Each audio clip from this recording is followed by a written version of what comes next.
وَيَسْأَلُونَكَ عَنْ ذِي الْقَرْنَيْنِ قُلْ سَأَتْلُو عَلَيْكُم مِّنْهُ ذِكْرًا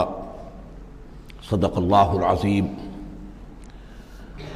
ذوالقرنین کے بارے میں آپ کو بتا چکا ہوں کہ ان کا نام تاریخ میں جو مشہور ہے وہ کیخسرو یا سائرس، اور انہی سے اصل میں ایران کی عظمت کے دور کا آغاز ہوا تھا۔ چنانچہ تقریباً میں سمجھتا ہوں کہ شاید 25-30 سال پہلے کی بات ہے، جب شہنشاہ ایران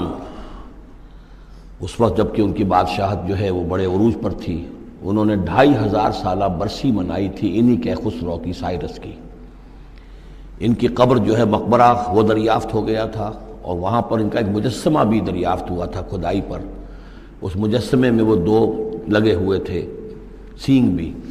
اس موضوع پر سب سے پہلے مولانا ابوالکلام آزاد مرحوم نے، جو اپنی ترجمان القرآن کے نام سے انہوں نے مختصر ترجمہ اور تفسیر لکھی ہے، اس میں بڑے تفصیلی نوٹس لکھے ہیں۔ سب سے پہلے اہل علم کے حلقے میں ان کے بارے میں جو معلومات ہیں وہ ان کے ذریعے سے آئی ہیں۔ اب یہ تقریباً یونیورسلی ایکسیپٹڈ ہے۔ پھر سوال پیدا ہوتا ہے کہ ان سے کیا دلچسپی یہود کو تھی، تو وہ بھی سمجھ لیجئے کہ نبوکدنضر نے 587 قبل مسیح میں حملہ کیا تھا فلسطین پر، اور نبوکدنضر عراق کا بادشاہ تھا۔ اس مڈل ایسٹ کو ذہن میں رکھیے کہ میڈیٹرینین کے بالکل ساتھ ہے ملک شام، اور شام ہی کا ایک علاقہ فلسطین ہے۔ اس وقت جو ہے یہ فلسطین اور اسرائیل اور شرق اردن اور ویسٹ بینک اور لبنان، یہ سب مل کر جو ملک بنتے ہیں، در حقیقت یہ شام عرب ہے، یہ شام ہے۔ پھر اس کے مشرق میں یہ عراق عرب یا عراق ہے، اور اس کے مشرق میں پھر ایران ہے۔ تو عراق کا بادشاہ تھا جس نے حملہ کیا تھا یروشلم پر، تباہ و برباد کیا، اور ان کو قیدی بنا کر لے گیا۔ کیپٹیوٹی کا دور ان کا تقریباً 150 برس کا ہے۔ لیکن اس عرصے میں ایران میں یہ شخصیت ابھری کیخسرو کی یا سائرس کی۔ اس نے پھر فتوحات کا دائرہ شروع کیا، تو سب سے پہلے عراق کو فتح کیا، بیبیلونیا کو، اور یہاں پر جو یہ اسیر تھے یہودی، ان کو اجازت دے دی کہ تم واپس جاؤ، اپنا یروشلم آزاد کرو، اپنے جا کر آباد کر لو دوبارہ۔ تو گویا کہ یہ محسن ہیں ان کے، ذوالقرنین جو ہے ان کے محسن ہیں، جن کی وجہ سے کہ جن کے ذریعے سے اللہ تعالیٰ نے انہیں بیبیلونیا یعنی عراق کی کیپٹیوٹی، جو ان کی اسارت کا دور تھا، اس کو ختم کیا، آزادی ملی، اور پھر یہ واپس آئے۔ حضرت عزیر علیہ السلام کے ساتھ قافلہ آیا ہے، اور وہ تقریباً پھر انہوں نے آ کر یہاں اثر نو اس شہر کو بھی آباد کیا، اور ہیکل جو ہے حضرت سلیمان علیہ السلام کا بنایا ہوا جو وہ عبادت خانہ تھا، اس کو دوبارہ تعمیر کیا۔ اس اعتبار سے ذوالقرنین جو ہے وہ ان کی تاریخ میں ایک معروف شخصیت ہے۔ تاریخ سے معلوم ہوتا ہے کہ انہوں نے پھر ایران کی پہلی حکومت کو کنسولیڈیٹ کر کے پارس اور مادہ کو ملا کر ایک سلطنت ایران بنائی۔ پھر ان کی فتوحات کے 3 دائرے ہیں۔ مغرب کی طرف میڈیٹرینین تک پورا علاقہ فتح کر لیا۔ مشرق میں پھر یہ ہمارا جو مکران تک کا علاقہ ہے، یہ سارا کا سارا علاقہ ایران کے ساتھ ہی ملتا ہوا ہے، بلوچستان، مکران، یہ پورا علاقہ انہیں فتح کیا۔ ایک مہم ان کی شمال کی طرف گئی، بحیرہ کیسپین جو ہے، اور ادھر سے جو وہ بلیک سی ہے، بحیرہ اسود، ان دونوں کے درمیان جو پہاڑی سلسلے ہیں، یہ شمال کی طرف جو ہے تیسری مہم گئی۔ جیسے کہ حضرت عمر رضی اللہ تعالیٰ عنہ کے عہد میں بھی 3 لشکر نکلے تھے مسلمانوں کے جزیرہ نما عرب سے۔ ایک لشکر شام سے ہوتا ہوا پھر مصر کی طرف گیا ہے، ایک لشکر عراق سے ہوتا ہوا ایران کی طرف گیا ہے، اور ایک لشکر سیدھا شمال کی طرف گیا ہے، اور کوہ قاف تک جو ہے، جس کو کوکیشیا کہتے ہیں، وہاں تک کی فتوحات حاصل کی مسلمانوں نے۔ تو تقریباً یہی سمجھیے کہ ایک بلو پرنٹ تھا، جو کہ یعنی ہمارے اس دور خلافت راشدہ سے جو سمجھیے کہ لگ بھگ کوئی 2000 سال قبل جو ہے یہ واقعہ پیش آیا ہے، یا بلکہ اس سے کم، کوئی 1500 سال قبل یہ واقعہ پیش آیا ہے۔ اور یہ ذوالقرنین جو ہے یہ یہاں پر ایک بڑی عظیم سلطنت کے بانی بنے، لیکن نیک آدمی تھے۔ اور معلوم یہ ہوتا ہے کہ یہ اصل میں جو کہانیاں ہیں، یہ ان کے داستانیں ہیں کہ ان کو قتل کیا جانا تھا۔ یہ کہیں شہزادے تھے کسی چھوٹی سی مملکت کے، اور وہاں سے ان کو کسی نے بچایا کسی طریقے سے، اور پھر یہ صحرا میں رہے روپوش، اور وہاں کسی نبی کی تعلیم سے ان کو آشنائی ہوئی ہے۔ ہو سکتا ہے کوئی اسرائیلی نبی ہی کی تعلیم ہو، یہ بھی ہو سکتا ہے کہ زرتشت جو ہیں وہ بھی کوئی اللہ کے نبی ہوں اور ان کی تعلیم ان تک پہنچی ہو، لیکن خود ان کا کردار جو قرآن پیش کر رہا ہے وہ بہت ایک نیک، مومن، صالح، ایک بندہ مومن، اس کا کردار ہے۔ یہ کردار جو ہے کسی بھی درجے میں 1% بھی جو ہے وہ کسی اور دوسرے فاتح پر یا کسی اور حکمران کے اوپر جنہیں بھی ہم جانتے ہیں تاریخی اعتبار سے ان پر منطبق نہیں ہوتا. یہ انہی کی شخصیت ہے. وَيَسْأَلُونَكَ عَنِ ذِي الْقَرْنَيْنِ، اور اے نبی آپ سے پوچھ رہے ہیں ذوالقرنین کے بارے میں. قُلْ سَأَتْلُو عَلَيْكُم مِّنْهُ ذِكْرًا، ان سے کہیے میں عنقریب تمہیں اس کے بارے میں کچھ حالات بتاتا ہوں. اِنَّا مَكَّنَّا لَهُ فِي الْأَرْضِ، ہم نے اسے زمین میں بڑا تمکن عطا کیا تھا، غلبہ عطا کیا تھا. وَآتَيْنَاهُ مِن كُلِّ شَيْءٍ سَبَبًا، اور ہم نے اسے ہر طرح کا ساز و سامان، وسائل و ذرائع، تمام اسباب جو ہیں فراہم کر دیے تھے. فَأَتْبَعَ سَبَبًا، تو انہوں نے پھر ایک مہم تیار کی، یعنی ایک فتوحات کا دائرہ مغرب کی طرف. حتیٰ اذا بلغ مغرب الشمس، یہاں تک کہ جب وہ سورج کے غروب ہونے کی جگہ تک پہنچ گئے. اب یہ پرانے زمانے میں ظاہر بات ہے کہ پورا اس سے زیادہ نقشہ تو لوگوں کو معلوم بھی نہیں تھا. جب میڈیٹرینین کے ساحل پر پہنچ گئے تو معلوم آگے تو سمندر ہے، اور سمندر میں پھر آدمی کو محسوس ہوتا ہے سورج ڈوبتا ہوا. اگر آپ ساحل سمندر پر کھڑے ہو کر دیکھیں تو معلوم ہوتا ہے سمندر میں سورج ڈوب رہا ہے. تو یہ گویا کہ مغرب الشمس بن گیا ان کے لیے، وہ یہ سورج کے ڈوبنے کی جگہ. حتیٰ اذا بلغ مغرب الشمس، جب وہ پہنچ گئے سورج کے غروب ہونے کی جگہ. وجدہا تغرب فی عین حمیۃ، تو انہوں نے دیکھا اسے ڈوبتے ہوئے، وہ ڈوب رہا ہے ایک بڑے گدلے سے سمندر کے اندر. وہ جو وہاں کا سمندر ہے بڑا گدلا سا ہے، یہ ایجین سی وغیرہ جو کہلاتے ہیں یہ بہت گدلے سے پانی کے ہیں. ووجد عندہا قوما، اور وہاں انہوں نے ایک قوم کو پایا مراد یہ کہ اس قوم پر انہیں فتح ہوئی، جنگ ہوئی،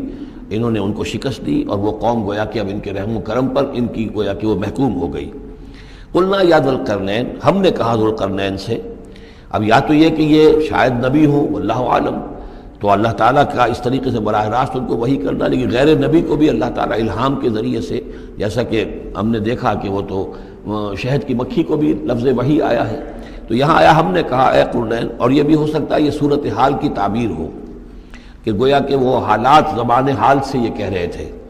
قلنا یا ذوالقرنین اما ان تعذب و اما ان تتخذ فیہم حسنا، کہ یا اے ذوالقرنین تمہیں اب پورا اختیار ہے، چاہو تو یہ جو مفتوح قوم ہے تمہاری اسے تم سزا دو، عذاب دو، ستاؤ انہیں، یا یہ کہ تم ان کے اندر اچھی روش اختیار کرو، ان کے ساتھ حسن سلوک کرو. قال، انہوں نے کہا اما من ظلم، جو کوئی ظالم ہے، بے انصاف ہے، ہو سکتا ہے اس سے مراد کفر اور شرک بھی ہو. فسوف نعذبہ ثم يرد الى ربہ فیعذبہ عذابا نکرا، تو اسے تو ہم عذاب دیں گے، سزا دیں گے، اور پھر وہ لوٹایا جائے گا اپنے رب کی طرف، پھر اس کا رب اس کو عذاب دے گا جو اصل عذاب ہے، برا عذاب، سخت عذاب. وَأَمَّا مَنْ آمَنَ وَعَمِلَ صَالِحًا، اور جو لوگ ایمان لائیں گے اور یقین کریں گے حقائق پر، اللہ کو مانیں گے، وَعَمِلَ صَالِحًا، اور نیک عمل کریں گے، فَلَهُ جَزَاءً الْحُسْنَى، تو اس کو ہم اچھا بدلہ بھی دیں گے. وَسَنَقُولُ لَهُ مِنْ أَمْرِنَا يُسْرًا، اور اس سے ہم اپنے معاملے میں بھی نرم بات کریں گے. یعنی یہ کہ ان سے ٹیکس اگر لینے ہیں تو نرمی کے ساتھ لیں گے، جو مفتوحہ ممالک کے ساتھ معاملہ ہوتا ہے تو ہم ان کے ساتھ نرمی کا سلوک کریں گے جو ایمان لے آئیں گے. ثم اتبع سبابا، مغرب کی طرف سے فارغ ہو کر پھر اب یہ مشرق کی طرف گئے. پھر انہوں نے ایک اور مہم کا بندوبست کیا. حتیٰ اذا بلغ مطلع الشمس، یہاں تک کہ جب وہ سورج کے طلوع ہونے کی جگہ تک پہنچ گئے. اب یہ جہاں تک تاریخی طور پر ثابت ہے وہ صرف مکران کے علاقے تک اتنی دور تک آئے ہیں، واللہ عالم. ہو سکتا ہے کہ مکران کے ساحل پر کھڑے ہو کر بھی انہیں محسوس ہوا ہو کہ بس اب یہ سورج جو ہے غروب ہو رہا ہے یا طلوع ہو رہا ہے وہاں سے. مطلع الشمس، تو وہاں جب پہنچے وجدہا تطلع علی قوم لم نجعل لہم من دونہا سترا، تو انہوں نے پایا اس کو کہ وہ طلوع ہوتا ہے ایک ایسی قوم پر کہ جس کے لیے ہم نے آفتاب سے کوئی اوٹ نہیں رکھی ہے. یعنی یہاں کے جو قبائل تھے، گیڈروسیا وغیرہ یہ کہلاتا تھا اس زمانے کے اندر، یہ وحشی قبائل تھے، ان کو ابھی چھت بنانے کا فن نہیں آیا تھا. یعنی گھر جو ہوتے تھے وہ صرف دیواریں کھڑی ہوتی تھیں کہ جو خالی پلاٹ ہے زمین کا اس میں یہ دیوار کھڑی ہے، یہ میرا گھر ہے، یہ تمہارا گھر ہے، لیکن گھر میں چھت وغیرہ کا بھی کوئی تصور ان کے ہاں نہیں تھا. ظاہر بات ہے کہ چھت ڈالنا جو ہے یہ تو ایک تمدن کے ارتقاء کے دور کی علامت ہے. تو وہ بغیر کسی سورج کے سائے کے وہ اپنی زندگی گزارتے تھے. کذالک، ایسا ہی ہوا وہاں بھی، یعنی جو پہلے ہوا تھا کہ یہاں بھی معاملہ وہی ہوا کہ اللہ تعالیٰ نے اختیار مطلق انہیں دیا، فتح دی. لیکن انہوں نے یہاں بھی یہی کہا کہ جو نیک لوگ ہوں گے ان کے ساتھ ہم نرمی کریں گے اور جو شریر ہوں گے ان کو سخت سزا دیں گے. وقد احطنا بما لدیہ خبرا، اور ہمیں پوری طرح معلوم ہے کہ جو وہاں اس کی خبر ہوئی اور جو بھی حالات وہاں گزرے، جو ماجرا وہاں ہوا. ثم اتبع سببا، اب یہ تیسری آ رہی ہے. ثم اتبع سببا، پھر اس نے ایک اور مہم تیار کی، یہ شمالی مہم ہے. حتیٰ اذا بلغ بین السدین، یہاں تک کہ جب وہ دونوں پہاڑوں کے درمیان پہنچ گئے، دو سد، دو دیواروں کے درمیان پہنچ گئے، تو یہ سمجھ لیجئے بحیرہ کیسپیئن داہنی طرف ہے مشرق میں، اور بلیک سی بحر اسود، اس کے درمیان یہ سلسلہ کوہ ہے، اور یہ پیرلل چلتے ہیں دو، اور ان کے درمیان سے پھر وہ درے ہیں کہ جن میں سے ہو کر شمالی علاقے سے جو وحشی قبائل تھے وہ آ کر یہاں حملہ کرتے تھے، تاخت و تاراج کرتے تھے، لوٹ مار کر کے چلے جاتے تھے، جن کو یاجوج ماجوج کہا گیا ہے۔ حتیٰ اذا بلغ بین السدین، جبکہ یہ پہنچے ان دونوں دیواروں کے درمیان، وجد من دونہما قوما، تو انہوں نے پایا ان دونوں کے ورے ایسے لوگوں کو، لا یکادون یفقہون قولا، یہ لوگ بھی ایسے تھے غیر متمدن، کیونکہ بات سمجھتے نہیں تھے، یعنی زبان ایسی ہوگی کہ جو ان کی سمجھ میں نہیں آ رہی تھی، لیکن یہ کہ کسی نہ کسی ذریعے سے انہوں نے اپنا ایک مطلب، اپنی ایک عرضداشت پیش کی۔ قالوا یا ذا القرنین، انہوں نے کہا کہ اے ذو القرنین، ان یاجوج و ماجوج مفسدون فی الارض، یاجوج اور ماجوج جو قومیں ہیں یہ زمین میں بہت فساد مچانے والی ہیں، فہل نجعل لک خرجا، تو کیا ہم آپ کے لیے ایک سالانہ خراج مقرر کر دیں، الا ان تجعل بیننا و بینہم سدا، اس کے عوض کہ آپ ہمارے اور ان کے درمیان ایک سد تعمیر کر دیں، ایک دیوار حائل کر دیں کہ وہ ہم پر حملہ آور نہ ہو سکے، یعنی درے کو بند کر دیا جائے۔ یوں سمجھیے جس اصول پر کہ آج کل ڈیم بنتے ہیں، ڈیم پہاڑی سلسلہ یوں آ رہا ہے، پہاڑی سلسلہ یوں آ رہا ہے، دریا درمیان میں سے گزر رہا ہے، آپ نے گزرگاہ پر ایک دیوار کھڑی کر دی تو یہ گویا کہ ایک آرٹیفیشل لیک کریٹ ہو گئی، پانی یہاں جمع ہو رہا ہے۔ تو اگر پہاڑی سلسلے دو چل رہے ہوں، ان کے درمیان جو راستہ ہے اس کو اگر بند کر دیا جائے، ایک دیوار کھڑی کر دی جائے، اور اس دیوار کے مضبوط دیوار ہو، تو ظاہر بات ہے کہ پھر ادھر سے کوئی آ کر حملہ آور نہیں ہو سکتا، ان کے لیے ایک حفاظت کا سامان ہو جاتا ہے۔ یہاں یہ سمجھ لیجئے کہ یاجوج ماجوج سے کیا مراد ہے۔ حضرت یافس علیہ السلام، جو تین بیٹے تھے حضرت نوح علیہ السلام کے، سام، حام، یافس، سامی نسل کے بارے میں تو ہم نے بہت کچھ سمجھ لیا کہ حضرت ابراہیم بھی سامی نسل سے تھے، پھر قوم عاد بھی سام ہی کے نسل کی ایک شاخ تھی، قوم سمود بھی اسی کی شاخ تھی، یہ تمام جو ہے یہ تو سیمیٹک ریسز ہیں۔ حضرت یافس کی اولاد نے یہ سینٹرل ایشین ماؤنٹینز کا جو سلسلہ ہے اس کو کراس کیا اور شمال میں چلے گئے، اور شمال میں جا کر دائیں بائیں پھیل گئے، پھر یہ میدان ہے، ٹنڈرے کے میدان اور فلانے میدان اور بڑے بڑے کھلے میدان ہیں، تو گویا کہ ایشیا کو درمیان میں جو سلسلہ کوہ تقسیم کر دیتا ہے، ایک شمالی حصہ ہے، ایک اس کے جنوبی حصہ ہے، یہ شمالی میں چلے گئے اور جا کر پھر پھیلنے میں وہ مشرق کی طرف آئے تو چین اور ہند چینی تک یہ ساری قومیں جو ہے یہ یلو ریسز، یہ انہی کی نسل سے ہیں، اور مغرب میں چلے تو روس، اور روس سے ہو کر روس کے ساتھ ملتا ہوا علاقہ ہے اسکینڈینیوین کنٹریز کے ساتھ، پھر وہاں سے وہ اتر کے، اور یورپ کے بھی جو یہ مغربی ممالک ہیں، اینگلو سیکسنز جو ہیں، یہ بھی در حقیقت اسی سے اسکینڈینیوین کنٹریز سے اترے ہوئے لوگ ہیں۔ تو یوں سمجھ لیجئے کہ ویسٹرن یورپ اور ایسٹرن یورپ کا بھی خاص طور پر شمالی علاقہ، اور پورا یہ روس کا علاقہ، اور پورا صحرائے گوبی، اور پورا چین، اور وہاں تک جو ہے ہند چینی تک، یہ یافس کی نسل ہے۔ یافس کے جن بیٹوں کے نام تورات میں آئے ہیں، کئی نام ہیں، وہ کوئی ایک دو نہیں، ان میں گوگ اینڈ میگوگ بھی ہے، توبال بھی ہے، موسک بھی ہے، موسک ایک شخص کا نام ہے، اور موسکو ہو سکتا ہے کہ اسی نے آباد کیا ہو اور وہیں سے وہ نام بنا ہو۔ توبال اور بالٹک سی جو ہے اس ایریا کے اندر جو ہے بالٹک سٹیٹس، توبال ان کے ایک بیٹے کا نام تھا، یہ تورات کے اندر نام دیے گئے ہیں۔ گوگ اینڈ میگوگ، یاجوج ماجوج، یہ بھی انہی کے بیٹوں کے۔ یہ تمام اقوام جو ہے یہ وحشی ہیں،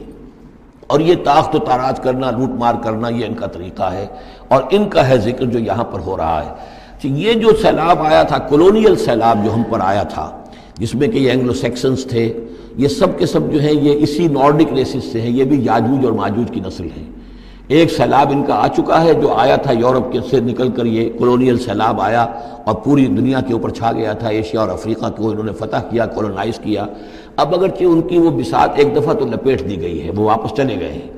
انڈائریکٹلی ہم پر حکومت کر رہے ہیں، ابھی ان کے جو ملٹی نیشنلز ہیں ان کے ذریعے سے، یا بینکوں کے ذریعے سے، IMF کے ذریعے سے، ورلڈ بینک کے ذریعے سے انڈائریکٹ حکومت ہے جو نیو ورلڈ آرڈر ہے۔ لیکن یہ ہے کہ ابھی ایک اور جو سیلاب ان کا آنے والا ہے وہ آتا ہے احوال قیامت کے معاملات میں۔ آرمگڈون کے بعد جب حضرت مسیح علیہ السلام کا نزول ہو چکے گا اور یہودیوں کا خاتمہ ہو چکے گا، اور پھر یہ کہ تمام جو عیسائی ہیں وہ مسلمان ہو جائیں گے، عیسائیت ختم ہو جائے گی حضرت مسیح علیہ السلام کے آنے کے بعد، اور مسلمان اور عیسائی مل کر ایک ملت بن جائیں گے، سب مسلمان ہوں گے۔ اس کے بعد آخری سیلاب پھر آنا ہے جو اس کے خلاف، وہ احادیث میں آتا ہے، پھر وہ یاجوج اور ماجوج کا ہوگا۔ اور میرے نزدیک یہ یاجوج اور ماجوج جو ہیں وہ ایسٹرن علاقے سے آئیں گے، چائنا وغیرہ سے، ہند چینی سے۔ آرمیگڈون جو ابھی ہونی ہے فوری طور پر بڑی جنگ، اس میں یہ لوگ جو ہے بیٹھے رہیں گے، یہ جنگ میں حصہ نہیں لیں گے۔ یہ مڈل ایسٹ میں جنگ ہوگی، یورپین پاور ساری ہوں گی، کرسچین پوری طاقتیں ہوں گی، اور ادھر جو ہے مسلمان ہوں گے، اور حضرت مہدی جو ظاہر ہوں گے، جو اللہ تعالیٰ ایک عنایت کرے گا مسلمانوں کو لیڈر عرب کے اندر، وہ پیدا ہوں گے، مجدد ہوں گے، اور ان کے ذریعے سے عرب کے اندر ایک اسلامی حکومت بھی قائم ہوگی۔ لیکن ان کے لیے مدد کے لیے خراسان کے علاقے سے فوجیں آئیں گی، مشرق سے آئیں گی، اور یہ علاقہ جو ہے وہ ہے جو ہمارے قریب ہے، اور ہم بھی اسی علاقے میں ہیں۔ اللہ تعالیٰ ہمیں توفیق دے کہ یہاں وہ ہم پہلے اس نظام میں خلافت قائم کریں، تاکہ یہاں سے پھر فوجیں جائیں اور حضرت مسیح کے ساتھ ہو کر اور حضرت مہدی کے ساتھ ہو کر عیسائیوں اور یہودیوں کے ساتھ جنگ کریں، اور بالآخر پھر یہ کہ پوری دنیا میں اسلام کا بول بالا ہوگا۔ لیکن جب یہ ہو چکے گا، اس کے بعد ایک سیلاب پھر آئے گا یاجوج اور ماجوج کا۔ تو یہ چونکہ پوری ایک سلسلہ ہے، ایک نسلیں ہیں اس کے اندر بہت سی، تو ان میں چونکہ تفسیری اعتبار سے بہت سی باتیں جو ہے مختلف آراء بھی سامنے آئیں گی، تو میں نے جو رائے میری ہے وہ آپ کے سامنے بیان کر دی ہے۔ اس وقت بھی وہ یاجوج ماجوج تھے جو ان شمالی دروں سے آ کر حملے کرتے تھے۔ قالوا یا ذا القرنین ان یاجوج و ماجوج مفسدون فی الارض، وہ جو میں نے عرض کیا ہے کہ قیامت کے قریب بھی معاملہ ہوگا، یہ سورہ انبیاء کی آیات 97-98 ہیں۔ حتی اذا فتحت یاجوج و ماجوج وهم من کل حدب ینسلون واقترب الوعد الحق فاذا هی شاخصۃ ابصار الذین کفروا۔ اب زیادہ دور نہیں، ہم سورہ انبیاء بھی قریب ہی آ رہی ہے، انشاءاللہ وہاں اس کو ہم پڑھیں گے۔ تو دو جگہ قرآن مجید میں یاجوج اور ماجوج کا ذکر ہے، ایک یہ جو قریب قیامت میں ان کا جو ظہور ہونے والا ہے، ایک اس وقت کا معاملہ یہ چھوٹا سا تھا کہ جو ذوالقرنین کے سامنے آیا ہے۔ تو کیا ہم آپ کے لیے ایک سالانہ خراج طے کر دیں تاکہ آپ ہمارے لیے یہاں ایک سد تعمیر کر دیں، ایک بند باندھ دیں یہاں پر؟ قال ما مکنی فیہ ربی خیر۔ اب دیکھیے ان کا کردار، ان کا مجھے جو کچھ میرے رب نے دے رکھا ہے، دولت دے رکھی ہے، مال دے رکھا ہے، وہ بہت بہتر ہے اس سے کہ جو تم مجھے پیش کر رہے ہیں، مجھے خراج کی ضرورت نہیں ہے۔ ہاں تمہاری ایک ضرورت ہے، میں وہ پوری کر دیتا ہوں۔ فاعینونی بقوت، مجھے مین پاور فراہم کرو، باقی ساری سامان جو ہے میں فراہم کر لوں گا، لیکن بہرحال اس کو بنانے کے لیے، دیوار بنانے کے لیے اور دونوں پہاڑوں کے درمیان اتنی بڑی جو سد تعمیر کرنے کے لیے جو مین پاور چاہیے، اعینونی بقوت، تو محنت کے ذریعے سے، مین پاور کے ذریعے سے میری مدد کرو۔ اجعل بینکم و بینہم ردما، میں ان کے اور تمہارے درمیان ایک موٹی دیوار بنا دوں گا۔ آتونی زبر الحدید، لاؤ میرے پاس تختے لوہے کے۔ حتیٰ اذا ساوا بین الصدفین، یہاں تک کہ جب دونوں جو اونچانے تھیں اس کے درمیان کا پورا علاقہ پر ہو گیا، بھر گیا، وہ لوہے کے تختے جو ہیں اس کے اندر بھرے جا رہے ہیں۔ حتیٰ اذا ساوا، برابر کر دیا دونوں بھانکوں تک پہاڑ کی، قال انفخوا، اب ان کا کہ آگ جلاؤ اس کے نیچے، وہ دہکا دی بھٹی جس سے کہ اب وہ لوہا گرم ہوا اور لوہے کی تختے جو ہیں وہ گرم ہو گئے۔ حتیٰ اذا جعلہ نارا، جبکہ وہ سارے کے سارے لوہے کے جو تپ گئے خود اور سرخ ہو گئے۔ قال آتونی افرغ علیہ قطرہ، تو کہا لاؤ میرے پاس پگھلا ہوا تانبا کہ میں اس کے اوپر انڈھیل دوں۔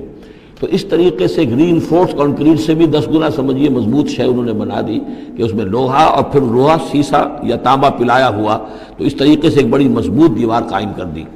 اس دیوار کے جو آثار اب بھی موجود ہیں، دیوار تو موجود نہیں ہے، یہ داریال اور دربند کے درمیان یہ کشادہ راستہ ہے اب بھی، یہ ویسٹ کوسٹ جو ہے کیسپین کا، اس کے ساتھ اس کی لمبائی 50 میل اور اس کی اونچائی 29 فٹ اور 10 فٹ چوڑی یہ دیوار تھی جو اس وقت بنی ہے۔ یعنی جس طریقے سے کہ بنتے ہیں بڑے بڑے بند، ان سے بھی بڑی یہ تھی سد تعبیر کی گئی۔ السد العالی کہلاتا ہے اسوان ڈیم جو ہے، جو مصریوں نے بنایا تھا، بہت بڑا ڈیم، السد العالی، اونچی دیوار۔ تو ہمارے ہاں یہ تربیلا اور منگلا یہ سب کیا ہے، یہ اسی طرح کے ڈیم ہیں کہ پہاڑی سلسلے آ رہے ہیں، دریا جا رہا تھا، وہاں آپ نے دیوار کھڑی کر دی، پانی رک گیا اور وہ جھیل بن گئی۔ فَمَسْتَعُوا أَن يَظْهَرُوهُ، تو انہوں نے کہا کہ اب یہ لوگ نہ تو یہ اس کے اوپر سے آ سکیں گے، اس کو نہ چڑھ سکیں گے، وَمَا اسْتَطَاعُوا لَهُ نَقْبًا، نہ اس میں کوئی سوراخ لگا سکیں گے، نقب لگا سکیں گے۔ قَالَ هَذَا رَحْمَةٌ مِّن رَّبِّي، یہ سب اتنا بڑا کارنامہ کر کے بھی انہوں نے کہا یہ سب رحمت ہے میرے رب کی طرف سے، میرا کوئی کمال نہیں، یہ سب اللہ کی طرف سے ہے۔ فَإِذَا جَاءَ وَعْدُ رَبِّي، اور جب میرے رب کا وعدہ آئے گا، جَعَلَهُ دَكَّا، وہ اس پوری دیوار کو جو ہے ریزہ ریزہ کر دے گا، ختم ہو جائے گی دیوار۔ اب وہ دیوار وہاں موجود نہیں ہے، وہ ختم ہو چکی ہے امتداد زمانہ سے، اب اس کے کوئی آثار باقی نہیں رہے، بس آثار معلوم ہو جاتے ہیں کہ یہاں وہ دیوار ہوتی تھی، جس سے یہ میں نے ڈائمنشنز آپ کو دیے ہیں۔ وَكَانَ وَعْدُ رَبِّي حَقًّا، اور میرے رب کا وعدہ جو ہے وہ حق ہے، سچ ہے، پورا ہو کر رہے گا۔ وَتَرَكْنَا بَعْضَهُمْ يَوْمَئِذٍ يَمُوجُ فِي بَعْضٍ، اب جب یہ وقت آئے گا اللہ تعالیٰ کا قیامت کا وقت، تو ہم چھوڑ دیں گے اس روز ان کو، یہ ایک دوسرے میں گتھم گتھا ہو جائیں گے۔ یہ جو کچھ ہونے والا ہے قرب قیامت سے پہلے، جس قسم کے لشکر آنے ہیں اور جیسی جنگیں ہونی ہیں، اور یہ جو یاجوج ماجوج جب آئیں گے تو آتا ہے احادیث کے اندر کہ پورے دریا، پورے سمندر پی جائیں گے، ہر چیز کھا جائیں گے۔ اور یہ معلوم ہوتا ہے کہ یہ چینیوں کے ہاں تو خاص طور پر سانپ بچھو جو شے ہو، کتا بلی، ہر شے چٹ کر جاتے، کوئی شے نہیں چھوڑتے۔ اور میں سمجھتا ہوں کہ شاید آدم خور بھی ہو یہ کہ کسی وقت میں جب ان کو ضرورت پڑے تو آدمی کو بھی کھا جائیں، جو کتے کو، بلی کو، سانپ کو، بچھو کو، ہر چیز کو کھا جاتے۔ تو ان لوگوں کا معاملہ جو ہے واقعتاً یہ جب ابھی تو ذرا رکے ہوئے ہیں، کنٹینڈ ہے ایک طرح سے، لیکن ایک وقت میں ان کا بند کھلے گا۔ اور چونکہ پھر یہ جو ہے تمام چاروں طرف ان کے پہاڑ ہیں، ہر پہاڑ کی اونچائی پر سے من کل حدب ینسلون نیچے اترتے ہوئے نظر آئیں گے۔ اور یہ نقشہ بعین ہی اسی طرح اخبارات میں آیا تھا جب 62 میں وار ہوئی ہے نیفا میں، جو ہندوستان کا مشرقی جو علاقہ تھا جہاں کے چین اور بھارت کی جنگ ہوئی ہے، تو اس کے الفاظ جو اخبارات میں آئے تھے، waves after waves of Chinese soldiers were coming down the slopes، لہروں کی طرح، موجوں کی طرح چلے آئے۔ ان کے تو اتنے آدمی ہیں، ان کا تو کہنا یہ ہے کہ تم سب کے سب ہلاک ہو جاؤ گے، ہمیں تم ہلاک نہیں کر سکتے، ہم تو چیونٹیوں کی طرح جو ہے بلوں کے اندر گھس جائیں گے، ایٹمک وارفیئر کے بعد تمہارا تہس نہس ہو جائے گا، ہمارا کچھ نہیں بگڑے گا، ہم پھر نکلیں گے اور پوری دنیا کو فتح کریں گے، وہ یہ کہتے ہیں۔ اور معلوم ہوتا ہے کہ واقعتاً آخری جو بھی اس دنیا کا اللہ تعالیٰ نے جو بھی ایک نظام سوچا ہوا ہے، اس میں جو قیامت سے پہلے کا سب سے بڑا واقعہ پھر یاجوج و ماجوج کا ظہور ہوگا وہ، لیکن یہ کہ اس کا یہ مطلب نہیں ہے کہ جو پہلے ہوا وہ نہیں ہے، اس سے پہلے بھی یاجوج ماجوج اگر آج سے 2500 سال پہلے کا معاملہ بھی ہے تو آج سے چند سو سال پہلے کا بھی ہو سکتا تھا۔ یہ کسی یعنی ایک پورے یوں سمجھیے نسل کا نام ہے۔ وَتَرَكْنَا بَعْضَهُمْ يَوْمَئِذٍ يَمُوجُ فِي بَعْضٍ وَنُفِخَ فِي الصُّورِ، اور پھر سور میں پھونکا جائے گا، فَجَمَعْنَاهُمْ جَمْعًا، اور پھر ہم ان سب کو جمع کر لیں گے۔ وَعَرَضْنَا جَهَنَّمَ يَوْمَئِذٍ لِلْكَافِرِينَ عَرْضًا، اور اس روز ہم جہنم کو سامنے لے آئیں گے کافرین کے سامنے۔ یہ ہے تمہارا انجام، یہ ہے تمہارے لیے جو ہم نے تیار کیا ہے۔ الَّذِينَ كَانَتْ أَعْيُنُهُمْ فِي غِطَاءٍ عَنْ ذِكْرِي، وہ لوگ کہ جن کی نگاہیں ہمارے ذکر سے کوری ہو چکی تھیں، پردہ پڑا ہوا تھا ان پر، ہم یاد نہیں تھے، بس دنیا سامنے تھی، مسبب الاسباب کو بھول گئے تھے، اسباب پر سارا بھروسہ تھا، مادی اسباب و وسائل، مادی نعمتیں، مادی مال و اسباب، مادی چیزیں جو ہیں، یہیں کی چمک دمک، یہیں کی رونقیں، یہیں کی شان اور شوکت، اسی کے پیچھے پڑے ہوئے تھے۔ وَكَانُوا لَا يَسْتَطِيعُونَ سَمْعًا، اور وہ سماعت سے بھی بہرہ مند نہیں رہے تھے، اب سن بھی نہیں سکتے تھے، حیوانوں کا سا سننا سنتے تھے۔ اب یہ آخری رکوع آ گیا ہے سورہ مبارکہ کا، اس میں یہ مضمون ایک اور تیکھے انداز میں آ رہا ہے کہ دنیا کی زندگی میں جب انسان گم ہو جاتا ہے تو در حقیقت یہی سب سے بڑی گمراہی ہے، اور یہی سب سے بڑا کفر ہے، اور یہی سب سے بڑا دجل ہے کہ دنیا نے آپ کو آخرت سے غافل کر دیا، دنیا نے آپ کو اللہ سے غافل کر دیا۔ یہ دنیا اور اس کی چمک دمک سے آپ کے اتنے متاثر ہوئے، گرویدہ ہوئے، اور اس عروس ہزار داماد کے ایسے عاشق ہوئے کہ آپ اللہ کو بھول گئے۔ یہ دجل ہے اصل، دجالیت یہ ہے اصل۔ باقی ایک شخص دجال وہ ایک علیحدہ جگہ ہے اپنی جگہ پر جس کا فتنہ آنا ہے، اور اس کے ضمن میں بھی میں نے عرض کیا تھا کہ میری کچھ تحقیق ہے، لیکن میں ابھی اس کو روک رہا ہوں، مزید اس کی توثیق اگر مجھے ہو گئی تو پھر میں وہ باتیں بیان کروں گا، اس لیے کہ اس مسئلے میں علماء کے مابین کافی شدید اختلاف ہے۔ افحسب الذین کفروا ان یتخذوا عبادی من دونی اولیاء، کیا کافروں نے یہ سمجھا ہے کہ وہ میرے بندوں ہی کو میرے مقابلے میں اپنے حمایتی بنا لیں گے؟ عیسیٰ میرا بندہ ہے، کیا وہ میرے مقابلے میں آ کر تمہاری حمایت کرے گا؟ عبد القادر جیلانی میرے بندے ہیں، کیا وہ میرے مقابلے میں آ کر تمہاری مدد کریں گے؟ کیا تم نے سمجھا میرے بندوں کو وہ میرے مقابلے میں من دونی اپنا حمایتی بنا لیں گے؟ انا اعتدنا جہنم للکافرین نزلا، ہم نے ایسے کافروں کے لیے جہنم کو بنا رکھا ہے ابتدائی مہمان نوازی کے لیے، ان کی مہمان نوازی ہوگی جہنم میں۔ قل هل ننبئکم بالاخسرین اعمالا، یہ ہے اس صورت کا عمود، جو میں نے کہا تھا کہ پہلے رکوع کے اندر انا جعلنا ما علی الارض زینۃ لها لنبلوہم ایہم احسن عملا، یہ سمجھیے کہ ایک کھوٹا تو وہاں گڑا ہوا ہے، دوسرا کھوٹا یہ ہے قل هل ننبئکم بالاخسرین اعمالا، کہیے ان سے کیا ہم تمہیں بتائیں اپنے عمل، اپنی محنت، اپنی جد و جہد، بھاگ دوڑ، اپنی سعی جو ہے اس کے اعتبار سے سب سے زیادہ گھاٹے میں کون ہے؟ محنت تو ہر ایک کر رہا ہے، جیسے کہ حضور نے فرمایا کل نفس یغدو فبائع نفسہ، ہر انسان صبح ہوتی ہے تو اس کے بعد سے اپنے آپ کو بیچنا شروع کر دیتا ہے، اپنا وقت بیچ رہا ہے، اپنی صلاحیت بیچ رہا ہے، اپنی انرجی بیچ رہا ہے، اپنی اور ذہانت بیچ رہا ہے، شام تک بیچتا رہتا ہے اپنے آپ کو، کچھ کما کر لاتا ہے، بیچ کر اپنے آپ کو کچھ لے کر آتا ہے۔ تو یہ انسان جو ہے اس درجے اپنے آپ کو دنیا کے لیے انہوں نے بیچ دیا ہے اور ہماتن اسی کے لیے گم ہو گئے ہیں، لیکن اس بیچنے میں انہیں نفع کچھ نہیں ہے، نقصان ہی نقصان ہے۔ سب سے زیادہ خسارے میں کون ہے؟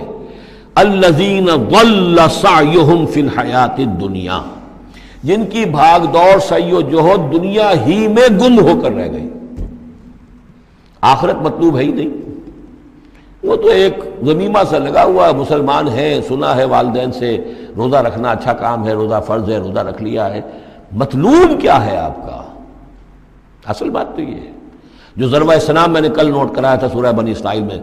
من کان یرید العاجلۃ عجلنا له فیہا ما نشاء لمن نرید ثم جعلنا له جہنم یصلاها مذموما مدحورا ومن اراد الاخرۃ وسعى لها سعیها وهو مؤمن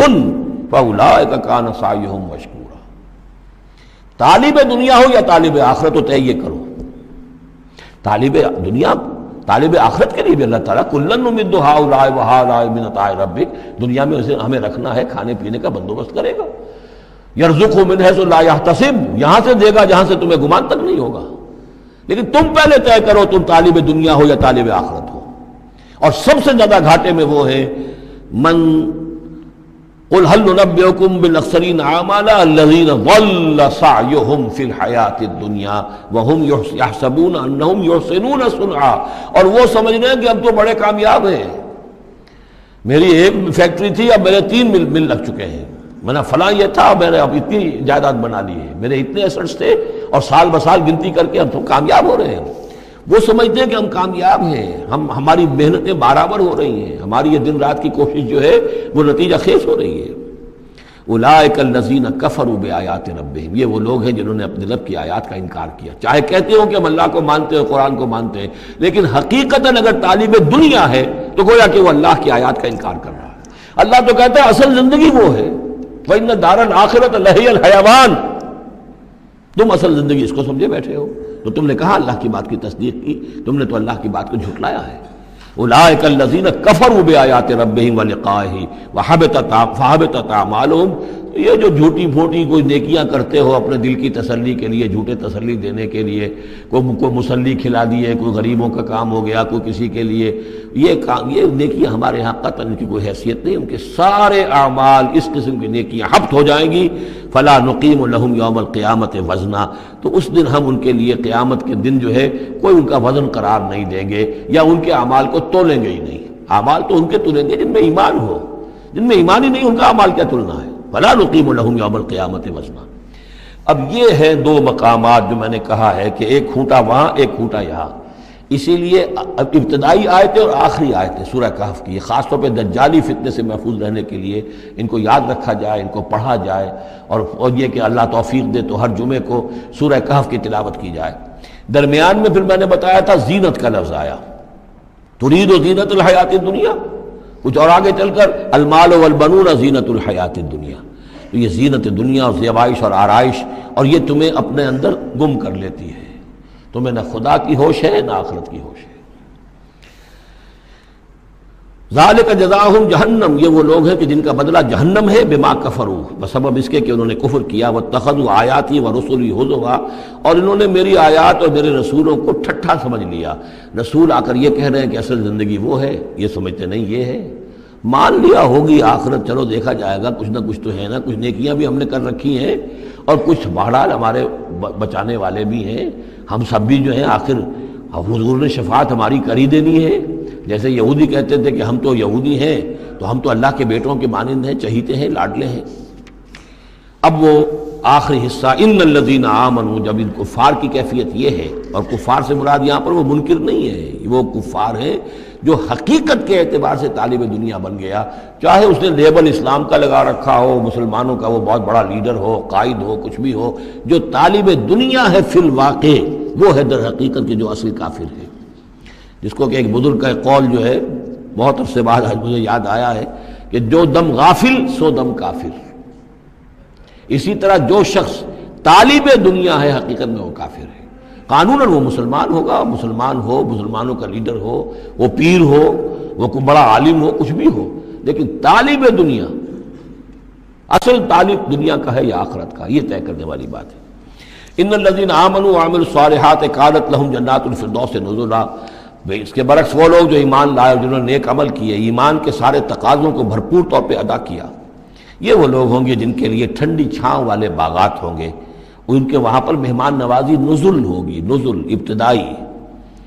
بڑی اونچی جو ہے اس کائنات کے اندر گیلیکسیز ہیں، کہاں کہاں پہ جنتیں ملیں گی، اہل جنت کو اس کا آپ تصور بھی نہیں کر سکتے۔ اس میں تو یہاں تک آتا ہے کہ ایک اوپر کے درجے والے کو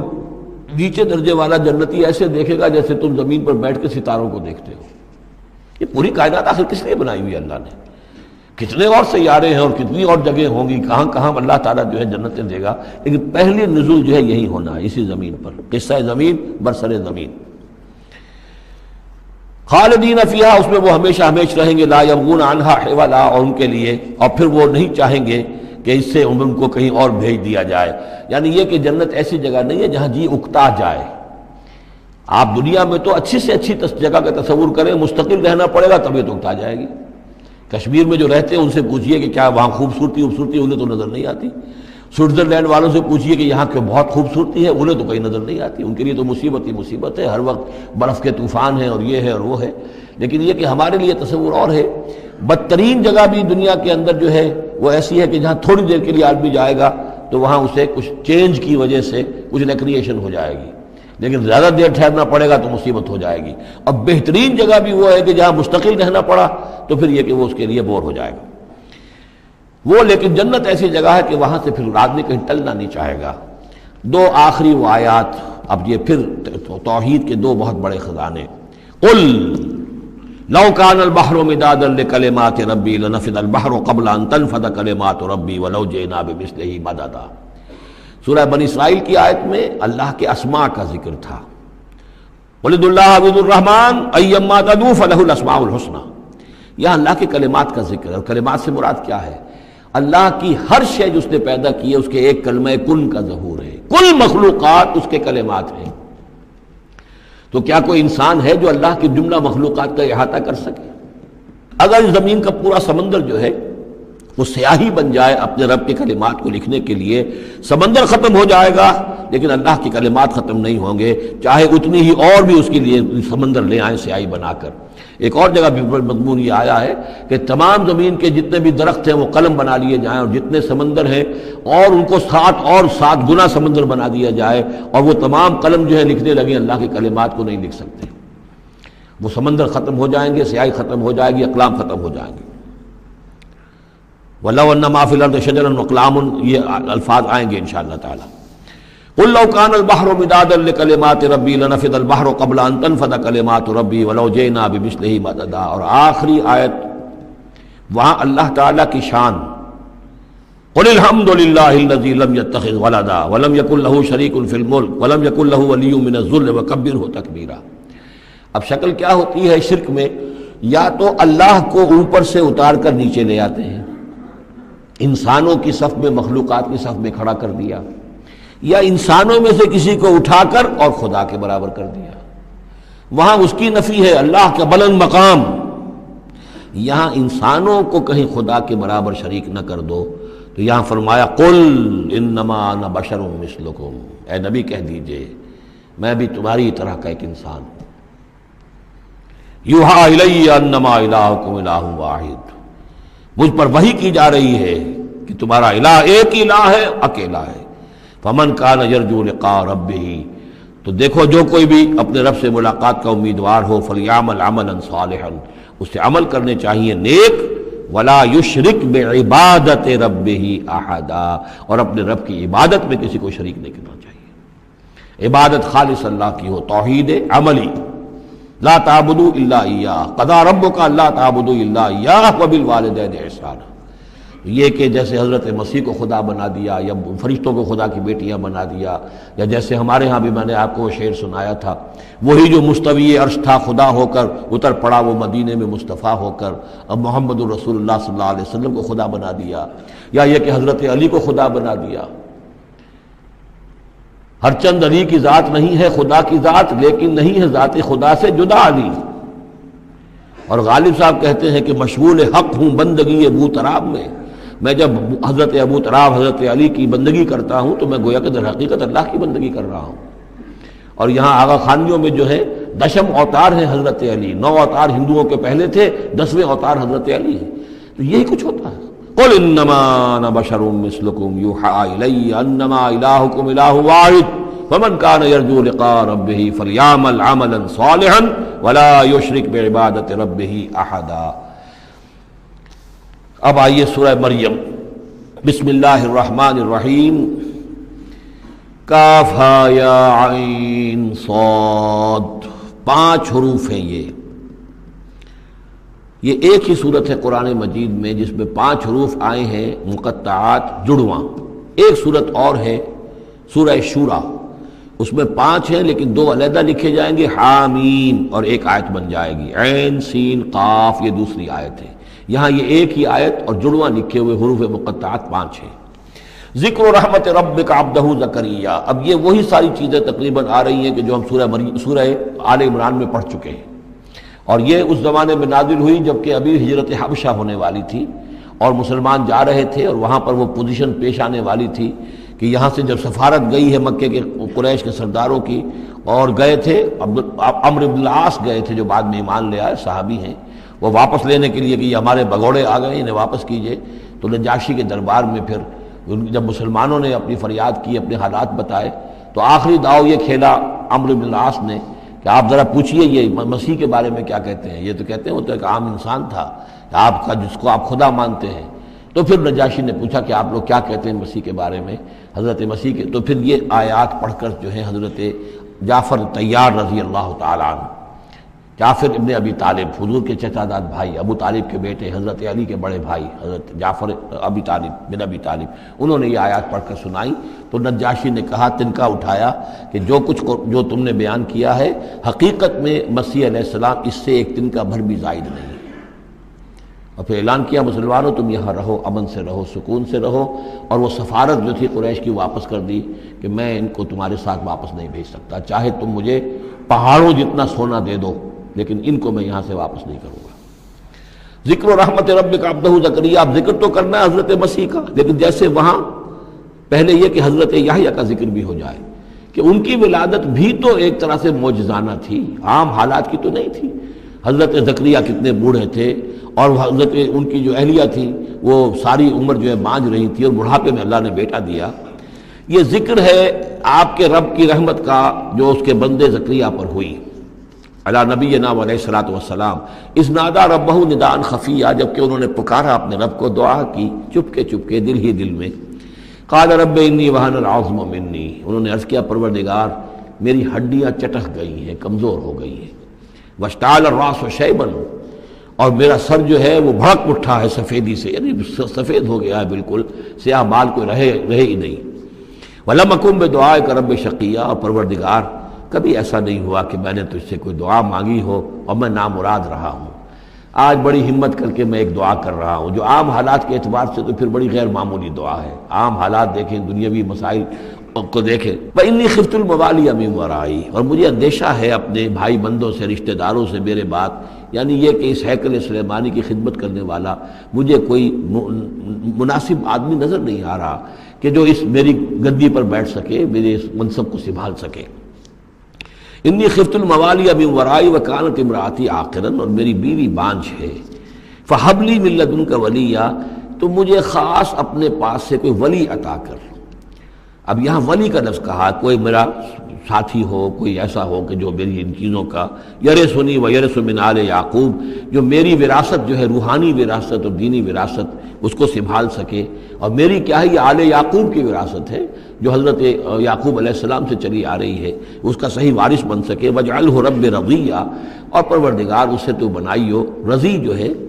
یہ فعیل کے وزن پر ہے، راضی اور مرضی دونوں کے معنی میں آ جائے گا، وہ کہ جو راضی ہو اور جس کو راضی کر دیا گیا ہو۔ رضی اللہ عنہم ورضوا عنہ، وہ دونوں پہلو جو ہیں رضی کے اندر آ جائیں گے۔ انہیں جب اب یہ بشارت مل رہی، یا زکریا انا نبشرک بغلام اسمہ یحییٰ، اے زکریا ہم بشارت دیتے ہیں آپ کو ایک بیٹے کی، ایک لڑکے کی جن کا نام یحییٰ ہوگا۔ لم نجعل لہ من قبل سمیہ، ہم نے اس کا سا نام اس سے پہلے کسی کا نہیں رکھا، یا اس کی سی صفات اس سے پہلے کسی میں پیدا نہیں کی۔ یہ دونوں معنی ہو سکتے ہیں اس کے۔ قال رب انا یکون لی غلام، انہوں نے وہی بات عرض کی جو ہم پڑھ چکے ہیں پہلے کہ اب پروردگار میرے ہاں بیٹا کیسے ہو جائے گا؟ وکانت امراتی عاقرا، میری بیوی بانجھ ہے، وقد بلغت من الکبر عتیہ، اور میں بوڑھا ہو گیا ہوں، سوکھ چکا ہوں، میرے سارے جو سوتے ہیں حیات کے وہ میرے اندر خشک ہو چکے ہیں۔ قال کذالک، کہا ایسے ہی ہوگا۔ قال ربک هو علی حی، تیرے پروردگار کا فرمانا یہ ہے کہ یہ مجھ پر آسان ہے۔ وقد خلقتک من قبل ولم تک شیئا، تجھے بھی تو ہم نے پیدا کیا اس سے پہلے جبکہ تو کچھ بھی نہیں تھا۔ قال رب اجعل لی آیا، انہوں نے کہا کہ پروردگار پھر میرے لیے کوئی نشانی مقرر ہو جائے۔ قال آیتک الا تکلم الناس ثلاث لیال سویا، کہا کہ نشانی یہ ہوگی تمہارے لیے کہ اب تم 3 دن تک متواتر، 3 راتوں تک متواتر گفتگو نہیں کر سکو گے لوگوں سے۔ وہاں سورہ آل عمران میں تھا ثلاثۃ ایام الا رمزا، 3 دن تک بات نہیں کر سکو گے مگر صرف اشاروں کے ناموں سے، یعنی اللہ تعالیٰ نے ان کی گویائی سلب کر لی۔ فخرج علی قومہ من المحراب، پھر وہ نکلے اپنے اس حجرے سے جہاں وہ یہ سارا راز و نیاز ہو رہا تھا، عبادت ہو رہی تھی، دعا ہو رہی تھی، مناجات ہو رہی تھی۔ فاوحی الیہم، اپنی قوم پر آ کر انہوں نے وحی کے ذریعے سے کہا، وحی اشارہ کرنا، وحی کے جو لفظی معنی ہے عربی زبان میں الاعلام بالسرعہ والخفا، کسی کو کوئی بات اشارے سے اور خاموشی سے بتا دینا، دوسروں کو پتہ نہ چلے، یہ وحی ہے۔ تو وحی جو آتی ہے اللہ تعالیٰ کی طرف سے وہ پھر اس کی مختلف شکلیں ہیں، وہ ہم پڑھ چکے ہیں۔